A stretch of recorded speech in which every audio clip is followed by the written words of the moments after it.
रही 16 साल की श्रेया की मौत की वजह। सुबह कोचिंग के लिए निकली बेटी आखिर क्यों नहीं लौटी घर।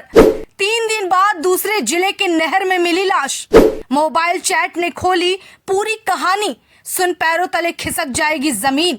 कोचिंग के लिए निकली छात्र, 3 लोगों पर शक, मोबाइल में मिली चैट्स, अधूरा पोस्टमार्टम और लाश में से गायब शरीर के हिस्से और भी कई अनसुलझे सवाल, जिसका जवाब अब तक ना डॉक्टर्स के पास है और ना ही इस मामले की जांच कर रहे पुलिस के पास।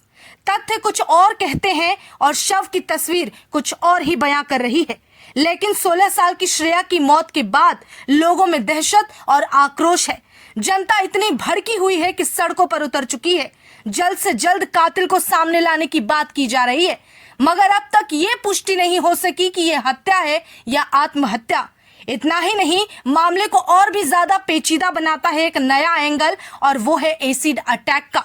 सोचने वाली बात है कि चाहे हत्या हो या आत्महत्या, ऐसा होने के पीछे वजह क्या रही होगी। छानबीन से पहले मृतक श्रेया का मोबाइल मां के हाथ लगता है, जो अलग ही कहानी सामने लाती है। और कौन है वो 3 लोग जिन पर श्रेया की मां को हो रहा शक। पूरी घटना पर नजर डालें तो श्रेया की मां के अनुसार नाबालिग छात्रा की मां ने एफआईआर में अपनी बेटी के अपहरण का आरोप लगाया। एफआईआर में मां ने कहा कि मंगलवार को उनकी बेटी सुबह 6:15 पर घर से कोचिंग जाने के लिए निकल चुकी थी, लेकिन कोचिंग का समय खत्म होने के बाद भी वो घर नहीं लौटी, तो हम लोग उसकी खोजबीन करने लगे। इस दौरान जब घर के मोबाइल की जांच की गई तो मोबाइल में पास के ही गांव के एक लड़के का नंबर मिला। मोबाइल में सोमवार की रात 10:30 बजे लड़की और बगल के गांव के लड़के के बीच चैट हुई है। यही नहीं, उस गांव के एक लड़के के बीच चैट होने के अलावा मोबाइल नंबर से लड़के से हमेशा बात होती थी। यह भी उसकी मां ने बताया कि मेरी बेटी की एक सहेली है जो अक्सर हमारे घर आती थी।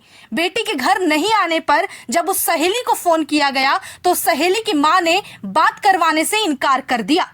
मोबाइल चैट और सहेली की मां द्वारा बेटी से बात कराने से इनकार के बाद मामले में छात्रा की मां ने बगल के गांव के उस युवक, सहेली और उस सहेली की मां पर अपहरण का आरोप लगाया है। तीनों की भूमिका को संदिग्ध बताया जा रहा है, इन तीनों पर शक है। वहीं मृतका श्रेया की मां, उनका कहना है कि उनकी बेटी का अपहरण कर इन तीनों लोगों ने मार डाला है। घटना के 3 दिन बाद शुक्रवार को छात्रा का शव बगल के रोहतास जिले में इंद्रपुरी सोन बैराज के पास नहर से बरामद किया जाता है। छात्रा का शव बरामद होते ही सनसनी मच जाती है। शव मिलने की सूचना मिलते ही परिजनों में हाहाकार मच गया। छात्रा का शव मिलते ही गुस्साए स्थानीय लोगों और परिजनों ने शव के साथ नवीनगर में सड़क जाम कर दिया और जमकर हंगामा किया।